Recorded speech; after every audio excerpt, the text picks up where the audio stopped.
There's a very specific place where most lives pause. Not at failure, not at loss, not even at confusion.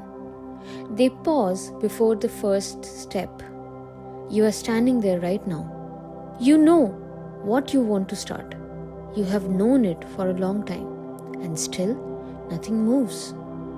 You tell yourself, I'll start when things are clearer. I'll start when I feel more confident. I'll start when the timing feels right. But if you're honest, this is not about timing. This is about fear of failure.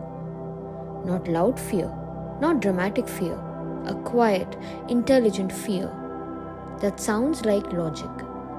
And that is why it wins.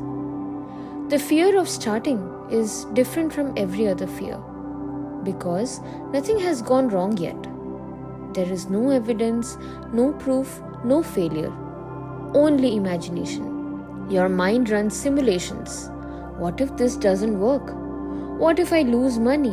What if people realize I'm not capable as they think? Notice this carefully. You are not imagining inconvenience. You are imagining loss of identity. You are afraid that failure will say something about you. So the safest option feels like waiting, not starting. As long as you do not begin, you can still believe, I could have done it. There is comfort in potential. Potential is clean, untested, untouched. The moment you act, potential becomes reality, and reality can disappoint. So you protect the idea by not touching it. You call it planning, you call it research, you call it preparation. But deep down, you know the difference. Preparation moves you closer. Postponement keeps you comfortable. And fear always prefers comfort.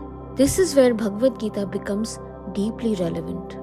And Krishna says, Vitarag bhaya krodha manmaya mamupashrita bahavo jnana tapasa puta madbhav magata.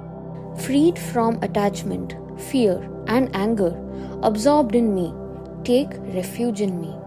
Purified by knowledge, many attained my state.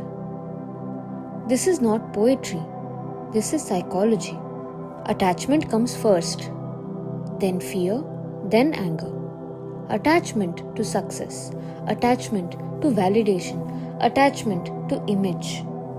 If outcome decides your worth, action becomes dangerous.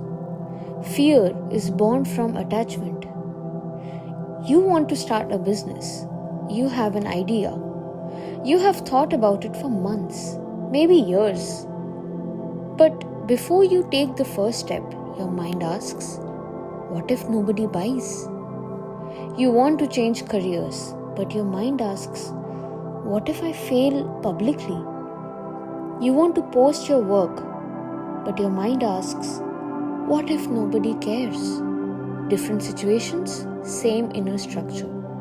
Attachment, fear, inaction, anger turned inward. Krishna says, take refuge in me. This does not mean escaping life. It means shifting your anchor. You stop anchoring yourself to outcomes. You anchor yourself to right action. You say, I will act even if I fail. I will act without guarantees. This is courage in the Gita. Not confidence, not bravado. Action without assurance. Krishna says, purified by knowledge. What knowledge? The knowledge that failure is feedback, not identity. Not starting guarantees stagnation. Fear dissolves when illusion dissolves. This is the hardest truth. Fear does not disappear before action. It disappears after movement. Waiting for fearlessness is waiting forever. The Gita does not promise comfort. It promises clarity through action. You do not need a big leap. You need one honest step. Ask yourself, what is the smallest action I can take, even if it fails? and do that. Because fear fades after action, never before it. This was Pause with Dharma. Sit with this thought today and take one honest step, even if it feels uncomfortable. Thank you.